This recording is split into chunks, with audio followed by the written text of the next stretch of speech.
Youniverse brings to you a new series, 3 Things You Need to Know Today. And it's all about how real beings do well-being.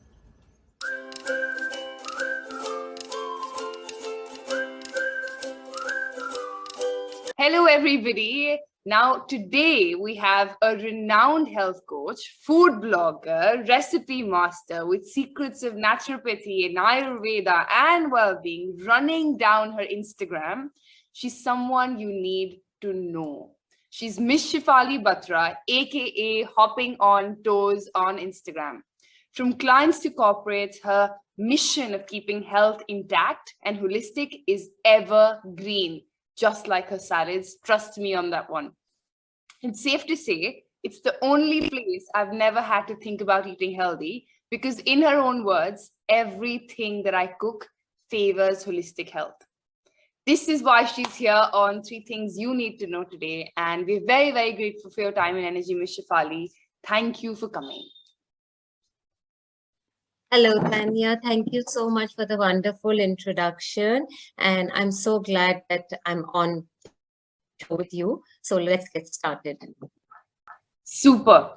The first question we'd like to bombard you with is, how is food related to your mental health and well-being? Yeah.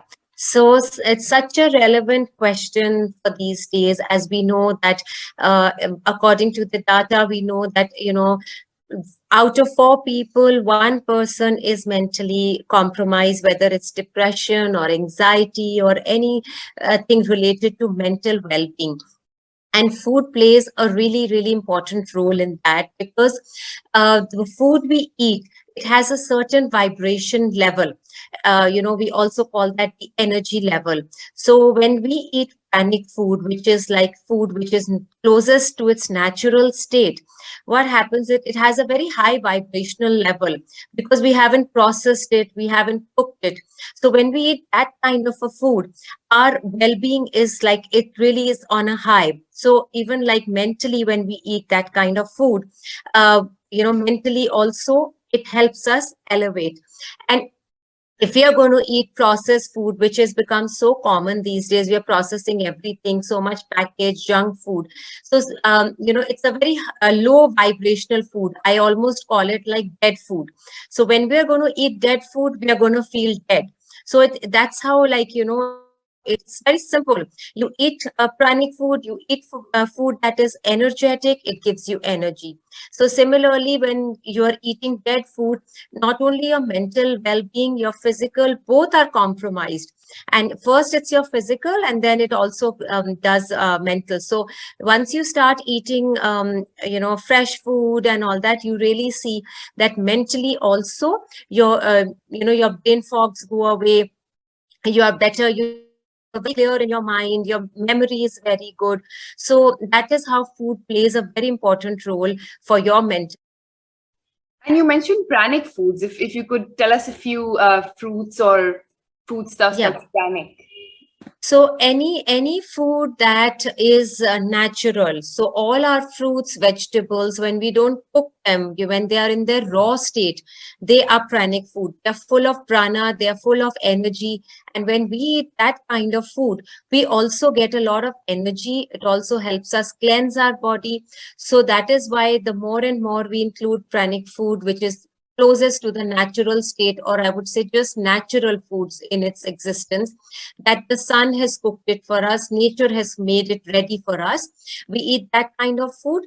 We our physical and mental well-being is really on the higher level. It's wonderful to know how there's so much science out there for this concept that we did not know about, how food could impact our mental health. The second question is one that every household needs an answer for. What are the steps by which one can introduce well-being into the kitchen? Yeah. So the first thing you need to do in your kitchen is remove packaged food. That is one thing. Stop those biscuit, namkeens, cookies, all that packaged food has to go away from the kitchen. Another thing that you need to remove is refined food. So I say, like, the 4 devils of the kitchen: refined flour, yes, refined salt, refined sugar, and refined oil. So switch to natural sugars, natural salt, like you can use rock salt, natural cold pressed oils, and of course whole foods, not whole like whole grains, not refined flour. And also number two that. Number three, switch to simpler sattvic cooking. So less of oil, less of spices, make it as close to natural food. Don't overcook your food, don't over process your food, because then you're killing all the vitamins and minerals, and we all know that, but we are still doing it for the taste. Number four, include fruits and salads. They have to be a part of your daily routine every single day. Because again, that's where the pranic food comes in, right? And number five is hydration. So just be careful of hydrating, because as Batman, Mr. Batman name, he says, he wrote a very nice book. He said, we are not sick, we are thirsty. So our body is always crying out for water, and we don't know it. We're always giving it solid food. So these are the five things. You remove packaged food, remove refined food, switch to simpler cooking, more fruits and salads, and hydration. If you do five of these, you are totally sorted for your well-being.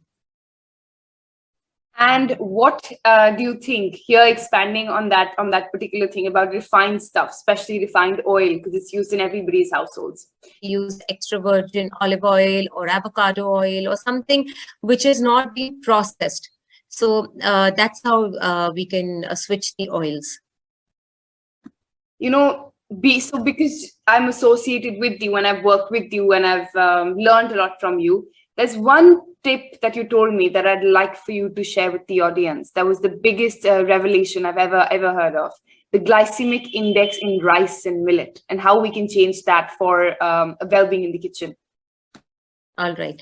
So normally we've seen that India is almost the diabetic capital of the world, and we do not realize that whether it's south where people eat a lot of rice, or north where we are eating a lot of wheat, the glycemic index, which is like when you eat the food, the sugar, when it breaks down into sugar. And rice, normal, because we're eating polished rice and we are having very refined atta, the flour, so it just breaks down quickly into sugar and gives us sugar spikes. So that's what is called the glycemic index. Whereas when we have whole grains like millets or quinoa or jowar, bajra, we have that, the sugar breaks down slowly.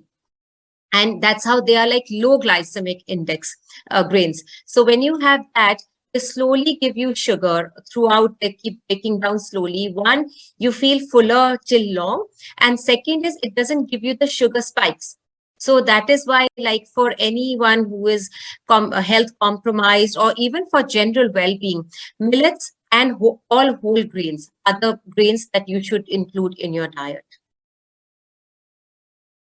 Thank you for that big revelation. Moving on to the third question, that's very fast. What is the best diet, according to you, for mental health and physical health? And what is that one healthy food you could eat every single day, and why? Yeah. So the best diet for health and well-being, mental health and well-being is, again, I come down to pranic foods. So all fruits and vegetables. So must include fruits in your diet, must include vegetables in the form of salads. That's the easiest way to have your raw food. So basically, the more raw food you include in your diet, at least you should have a 50 to 50% raw food ratio to cooked food. So if you do that, you really see a difference. Next thing is, again, keeping yourself hydrated, because we all know water washes off, like we all cleanse with water. So we need internal cleansing also. So water helps us do that. Again, whole grains for better glycemic index, better this thing, and eat clean. So eating clean is basically important. That don't just mess up. Don't eat simpler foods. Don't eat too many varieties, so that our body is not able to recognize what we are eating. So these are the things that you should definitely include in your diet every day. one thing for mental well-being is not, it's a little beyond food. So for the mental well-being, if there's one thing you really want to do, apart from, of course, having raw and panic, is feeding your mind with the right thoughts.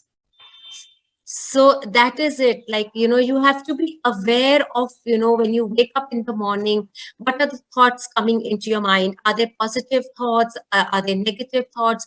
What are you starting your day with? Are you starting with something, watching a news or something which is not very nice, or you open the newspaper and you read everything that is wrong? So starting your day, and then also, what are you watching on social media? What are the web series you're watching? Because whatever you're going to feed your mind with, that is what is going to become you. So you have to be very careful. You have to be very conscious of, for your mental well-being. And that is the reason, because we are watching all the wrong things. We are listening to all the wrong things the entire day. People, especially during the lockdown, they've been watching web series right till 4 or 5 in the morning, and watching something like, where there is crime and this, and so much of bad language and all that. If you're going to watch that, you're feeding your mind with that. So slowly and slowly, that will become you. So that is the reason why mentally, there's so much of mental problems these days. So definitely for mental well-being, it's what you are listening to, what you are talking, what you are watching. All this is very important. You think while we eat, what we watch affects us? So supposedly I have a beautiful healthy meal in front of me. I have all raw produce in front of me, a beautiful salad as you would make it in your house. If I'm eating that with the consumption of something very strong in terms of the media, that affects? Yes. So when we are eating something, it's normally, especially if we are having, like you said, a nice bowl of salad, or, a nice bowl of fruit. Now, these are all water-based vegetables or water-based fruit. So what happens is, water is, like, we are made of 60 to 70% of water. So with water, we can actually either, get all right, or we can also give disease. So when we are watching something which is not supposed to be very good for us to listen to, so that vibration of that voice, it goes into the food. So even if we are having very, very healthy food, we already ruined the entire vibrational level. Because if you see, especially news channels also, there's so much of violence. They're talking like they're just literally fighting. It's not even news, they're just arguing. So if you're having your food at that time, number one, you're not even looking at your food. You don't even know what you're eating. So how can it be good for you? So and also, when you're watching something which is not supposed to be watched on television, and eat your food, so obviously it's going to impact your mental level, because one, you're not focused on what you're eating. So how is it going to give you well-being? And second, the vibration is already gone wrong in your food. So again, it's going to, whatever is being talked on the television or social media, is going to go in your food and affect your well-being. That is why I say mindful eating is very important. Take out that 10 minutes for yourself, sit at ease, eat your food, look into your food and eat, and just imagine that that food that you're eating is giving you good well-being. So then only, the food can help you also. I love the addition in the end you made. You said, when you're eating, imagine that the food you're eating is giving you the right nutrition, just the good feeling in the body, isn't it? Not just the media. It can also be a conversation that I'm having with somebody at the table that can have a negative effect on the food. Absolutely. That I'm eating, isn't it? Yes. And yeah, I think that if there's a concluding point here that you would leave the audience with, in terms of especially about eating right and having the right balance for their mental health and well-being while eating right, what would that be? Like, that one end liner. Can you just repeat the question? Yeah. So the one thing that I would like to leave the audience with is that just be conscious, educate yourself right. of what is right, what is wrong. Once you make that conscious decision that I'm going to be conscious of, my well-being, that takes you a long way. Because when you say, okay, it will happen, I'll do it later, it doesn't work. So just get conscious about it, educate yourself right, meet the right people, so that really helps you. If you're going to sit with somebody who is eating wrong, or is talking wrong all the time, you're going to take that vibration, and slowly you become like that.